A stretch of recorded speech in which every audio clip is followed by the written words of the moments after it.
Batman, The Last Halloween 5 recap, Holiday, Joker, Scarecrow, and Two-Face. Standing before the imposing gates of Arkham Asylum, Batman's thoughts are heavy. I am not ready, he thinks, his gaze fixed on the Gothic structure. Not for him. Out of the shadows steps the Scarecrow, looking pale and gaunt, leaning heavily on his scythe, his signature hat in hand. He offers a weak, chilling smile. Back inside, Joker, Batman commands, his voice low and firm.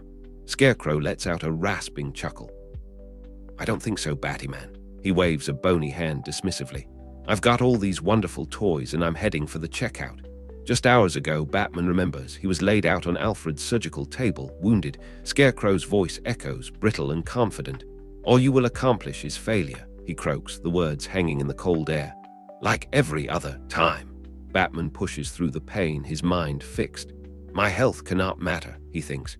It is about Gotham City, always. The Scarecrow grins, a twisted, skeletal thing. Ow, he rasps, pointing his scythe cane. A dart hisses out. Bit off your game, dearie. I was expecting your very best. Batman stumbles slightly, the impact hitting hard despite his cowl. Scarecrow continues, his voice rising in manic glee. What a glorious new year this is going to be. And me with my perfect resolution. Now that all the cuckoos have flown the nest. I'm gonna catch 'em all and prove I'm the best. With a sharp BOK and a metallic clang, Scarecrow's cane extends, tripping Batman, sending him sprawling. HMMPH, still a smidge, soft. Batman hits the ground hard. Scarecrow laughs, his voice like dry leaves skittering across pavement. Ooh, I'm a poet and I didn't even know it, but my feet show it, they're Longfellows. Heh! Then an abrupt, furious roar slices through the air. Get away from HIM, you psycho jackanapes. Batman lies on the cold ground, struggling for breath, a pained gurgll escaping his lips. Suddenly, the darkness is broken by a familiar, agile form. Catwoman arrives, landing gracefully between Scarecrow and the fallen Batman. Jackanapes, she spits, her voice sharp. Someone's been diddling their thesaurus while staying here. She turns her masked face to Scarecrow, her eyes narrowed. Tell me something, kitty cat, Scarecrow sneers back, his voice dripping with malice. Why hasn't the world's greatest detective found out what you're doing in Arkham when you could leave any time you wanted? He gestures with his scythe. He don't look too good. Catwoman retorts dryly, glancing at Batman. And unless you want to take him home as an ice sculpture, you're both going to close your eyes and count to 10 while I skedaddle out of here. Batman pushes himself slightly, whispering, No calf deals. Catwoman plants her feet, whip in hand. You can go, she tells Scarecrow firmly, but you don't get to call this a win. Her gaze softens slightly towards Batman. He's got a punctured lung, she explains, a hint of worry in her voice, and a fresh .22 bullet hole that you didn't put there. Nearby, the Mad Hatter lies unconscious. There's no reasoning with Scarecrow, Catwoman knows. Scarecrow recoils, shouting, What? He snarls, Everybody knows nobody gets to kill the Batman but me. Who broke the rules? Catwoman, standing defiantly over the injured Batman, answers coolly, Mario Falcone. Scarecrow's eyes narrow, a look of pure venom crossing his face. That pipsqueak, he'll get his. But before he can make a move, a cackling voice erupts from behind him. The Joker, in all his twisted glory, is suddenly there. Never show the Joker your hand, he hisses, bringing his cane down hard on Scarecrow's foot with a sharp pat, pat, pat. Scarecrow yelps in pain and surprise. The Joker leans in close, his smile widening. Since you gave me one, I'll give you one. He pulls back, his voice changing, becoming sing-songy and utterly mad. Wanna know who's responsible for the nuts nutting out of the nut house? It's a dilly. Meanwhile, a question lingers in the air. What did the Joker mean that Catwoman could leave Arkham anytime she wanted? With all of Arkham emptied out, Batman thinks, he is needed in Gotham. He knows Jim Gordon will take this on himself, when he should be home with his family, his son. Jim Gordon steps into a quiet apartment, New Year's balloons hanging sadly. Hello, he calls out softly. His wife, Barbara, is sitting by the window, the bottle of champagne unopened in an ice bucket. Barbara. You're still up, he asks. She replies flatly, Happy Chick New Year. Her tone sharpens. You've got the hiccups. You always get them when you've been drinking. Where the hell have you been, Jim? It's New Year's and I spent Chicket alone with our boy. Remember, the one who was kidnapped? Gordon sighs, adjusting his tie. I went to see Detective Lopez at the hospital. Barbara looks away. I thought I told you. Gordon continues, his voice tired. Solomon Grundy tore through the police station and she was hurt pretty badly. Barbara replies quietly, she's going to be okay. Gordon closes his eyes for a moment. I must have lost track of the time. Barbara looks back at him, her expression heavy. I thought I told you. Most cops' wives, Barbara says, her voice tight with frustration, swirling the liquid in her glass. When their husbands don't come home, they worry he's been shot or... But I get to hear about a Solomon Grundy who or whatever that is tore up police headquarters. Do you have any idea how insane that sounds? Every year, she continues, her voice soft now but resolute, looking out the window. Every year I make the same resolution. Take our son, our only child, back to Chicago, to feel safe, to leave Gotham, to leave you. Jim sits slumped at the table, silent. But Barbara finishes, her gaze distant, lost in thought. I stay. Stay because I've bought into this nightmare you brought us to, and this dream you're going to clean up this city. She reaches out and flips off a lamp, plunging the room into deeper shadow. I don't think I can do this anymore. Jim finally responds, his voice barely audible, echoing her earlier words. I thought I told you. The apartment feels cold, heavy with unspoken burdens and failed resolutions. One of the heart-shaped balloons has fallen to the floor, discarded among the empty bottles and trash. Back in the Batcave finally. Valentine's Day. Batman stands ready. I am ready. High up amongst the tangled power lines of a power plant, the Scarecrow leaps from tower to tower, a dark silhouette against the purple sky, a small suitcase in hand. He sings in a low, creepy voice. London Bridge is falling down, falling down, falling down. Jonathan Crane is the Scarecrow, psychiatrist turned psychopath. Batman closes in, his cape billowing. Back to Arkham, Scarecrow. This is another holiday. Scarecrow works quickly, his face twisted with malice, tying dynamite to a steel beam, a timer visible on the explosive. Iron bars will bend and break, bend and break, bend and break, Batman observes, remembering Scarecrow's history. He has attempted to blow up this power plant in the past, plunging Gotham into darkness, into fear. Scarecrow continues his chilling song, fingers fumbling with the timer on the dynamite. All fall down. Batman swoops in, landing near the explosives. His voice is a low growl. The only thing to fear is me. He looks out over the city. This is my city, not the Joker's, not the Falcon's. Mine. Then WHO.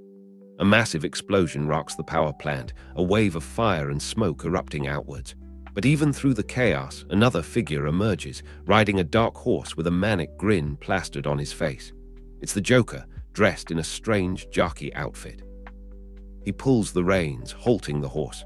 My, he declares, a wide, unsettling smile on his face, looking at something on the ground.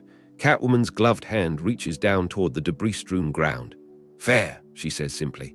She's looking at the Joker, her expression unreadable behind her mask. The Joker looks back at her, his voice taking on a twisted tenderness. Lady. On a Gotham rooftop, the bat signal is illuminated, casting its iconic shape into the night sky. Commissioner Jim Gordon stands nearby, looking weary, when two trench-coated figures approach. Agents Sullivan and Edwards, Gordon says, acknowledging them. To what do I owe the honor? One of the agents replies. We heard your nightlight had been fixed. Figured you'd be up here. The other cuts to the chase. Gilda Dent fingered Mario Falcone for your son's kidnapping. Gordon sighs heavily. For one, the woman is unstable. And for two, she's no longer in custody. We've got an APB, the first agent interrupts, sounding skeptical. Your pal Batman thought it was enough to break in on Falcone. The second adds, a hint of challenge in his voice. Got himself shot. We hear pretty bad. How much truth do you really get from your caped crusader? Gordon's jaw tightens. You don't understand, he says, his voice low and firm. It's not how Gotham City works. It's how the FBI works. The agents stand their ground. We're picking up Falcone. The first agent gestures towards Gordon. Hey, it's Valentine's Day. Go home. See the wife. Inside a yellow car, Mario Falcone is being driven by the two agents. Don't you worry, Mr. Falcone, one agent says. Gonna take you someplace safe. The other adds, with no winged creatures. Mario Falcone looks out the window, a haunted look on his face. This city. Suddenly, a figure on a dark horse appears, blocking the road. It's the Joker, still in his bizarre jockey getup, his grin wide and menacing. Mario, Mario, he shouts, pulling the reins, the horse rearing up. Come out and play. The driver agent stares wide-eyed. Another lunatic. The Joker levels a bizarre, oversized gun at the car. "Can I take your order? Welcome to McDonald's," he cackles, his voice shifting into a mock fast food worker's tone. "One tasty Mr. Freeze coming right up," the agents yell. "Stop the car." The Joker's gun blasts a beam of icy energy towards the car, freezing the windshield instantly. The car screeches to a halt. Across town, a shot rings out. A hand holds a distinct .22 pistol, firing into the night. Blam! The shot connects, striking the yellow car carrying Mario Falcone, already encased in ice from the Joker's attack. The street is a scene of chaos, the frozen car, debris scattered around a damaged florist shop. But Batman is already there, swooping down, landing with grim determination. He heard the gunshot. Another holiday. Another attack by the holiday killer. Batman arrives, the mangled, ice-covered car now engulfed in flames. WHRO. The heat hits him. Too late, he thinks grimly. Scarecrow delayed me. He lands amidst the wreckage. "What have you done? There were federal agents in that car," he demands, his voice tight with anger. The Joker stands nearby, holding a bundle of straw figures, his face a mask of gleeful madness. "We're there," he asks, a chilling smile playing on his lips. He gestures with the straw. "I was making up for what that idiot brat you run around with did." Batman stares at him, a growing horror in his eyes. He realizes the truth, the Scarecrow's fear toxin. We will both be affected. He clutches his head, the world spinning. Does his insanity know no end? The Joker just laughs, breaking the straw figures in his hand with a sickening SHAPI. The Scarecrow's fear toxin takes hold, twisting Batman's perception into a surreal scene. A happy memory surfaces, the marquee of the Mark of Zorro towering above him. Catwoman is there, smiling, asking, "Did you enjoy the movie, Selina?" He hears her reply, light-hearted. Robin seems to have loved it. He remembers thinking, "I have never been happier." But the image shatters as the hallucinated Joker appears, a maniacal red outline. Batman's inner voice, raw with the toxin's influence and recent trauma, screams, "NGARD! Get out of the way, kid!" A whip cracks, an ice blast streaks, a gun is aimed. Robin appears, face wide with shock and fear, protesting, "I was only trying to help." Catwoman's voice echoes, softer, pained. "He was only trying to help." The world spins, a chaotic blend of past and present, joy and terror. Through the haze, Batman remembers his purpose, the weight of his vow. Stumbling through the fear, he mutters, "I made a promise."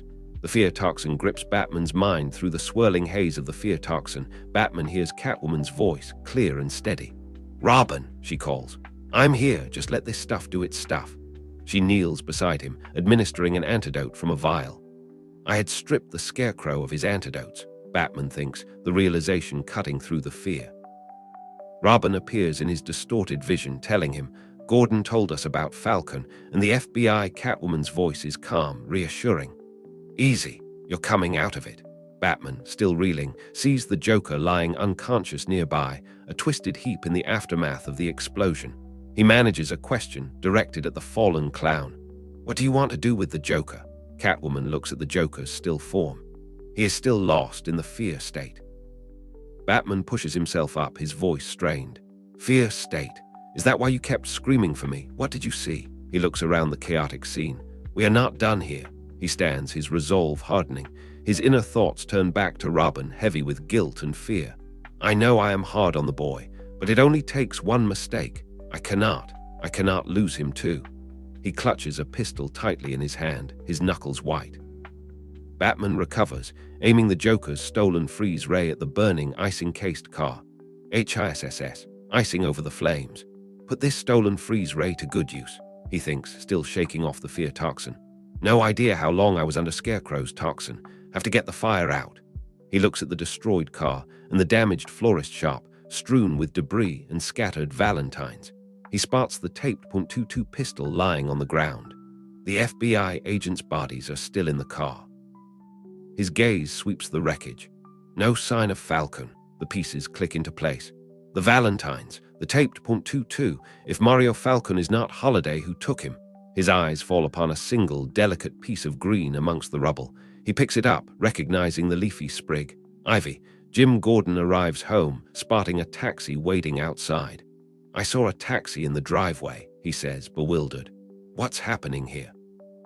Barbara stands near the door, two suitcases at her feet, her back initially to him. Her voice is heavy with resignation. Jim, you're too good a detective. Do I really need to tell you? She turns to face him, her expression etched with sorrow and resolve. I'm taking our son and we're leaving you. Jim's face crumples in shock and desperation. Whatever it is, we can work this out. We'll get help, he pleads. But Barbara is firm, her decision made. Gotham City or this family, she says, her voice clear, though her eyes glisten with unshed tears. You already made your choice. I finally made mine. She turns, pulling her suitcase, walking away from him towards the taxi, leaving him standing alone in the doorway. As her silhouette fades, his mind echoes the title that separates them now. Commissioner Gordon. Batman's thoughts are grim. Holiday killed tonight, he narrates. The question is why. Agents Sullivan and Edwards are dead. Mario Falcone has disappeared. He stands outside a cell in Arkham where the Joker is confined, smirking. Gordon is there, looking relieved but tired. At least you caught the Joker, Gordon says. Is he the last of them? The Joker laughs, a chilling sound. Hardly. Calendar Man, Ivy, Freeze, and I am sure more. Across the corridor, someone stands just outside the bars of the Joker's cell, speaking to him. The Joker leans in. I know, he says, a glint in his eye. The person outside replies, their face obscured. Something. The Joker's grin tightens. You don't know. The voice outside responds sharp. What's that supposed to mean? Batman turns to Gordon, his expression serious. With each step we are being outmaneuvered. Someone who knows us, who knows how we think. Gordon, lost in the grim news, asks, Falcone, where is Harvey Dent? Batman just stares ahead, the question hanging in the air. The look on Gordon's face. His wife has left him. They always seemed inseparable. I think about Harvey and Gilda Dent. At Arkham Asylum, Gilda Dent stands before a doctor, desperation in her eyes. What do you mean he might not recognize me? She asks, her voice trembling. I'm his wife, for goodness sake. The doctor responds softly. I've been waiting weeks to see him, and you're the only one who will even talk to me. They walk past the grim cells. The doctor remembers. We've actually met before. The night your husband was admitted for the acid burns to his face. He adds with a hint of sadness, he nearly killed me, but that led to my current line of work, a second chance. He stands before a reinforced door. Please, Mrs. Dent, don't say or do anything to upset him. He looks at Gilda, explaining Harvey's condition. During that time, he has been healing, brain surgery, from a bullet, with his unique personality. I thought it best to give him some more time. But you can be quite insistent. Gilda's face is set with fierce resolve, her eyes fixed on the door. Irony, the doctor thinks her devotion to her husband is unshakable. She whispers almost to herself, Harvey. The reinforced door swings open, and Gilda steps inside. Before her stands Harvey Dent, but he is transformed. One side of his face is scarred, burned, but the other is monstrous. His body is huge, hulking, stitched together like Solomon Grundy, with immense, raw strength barely contained by his torn suit. Floating ghostly in the background are multiple versions of the Holiday Killer's .22 pistol. Gilda looks up at him, unwavering. Mrs. Dent. Harvey's voice is a guttural rumble, split between the familiar and the monstrous. What are you doing here? Gilda stands firm, her devotion absolute. No matter the monster he has become, to be continued. Thanks for tuning in. Stay curious, stay awesome, and don't forget to hit that subscribe button for more amazing content.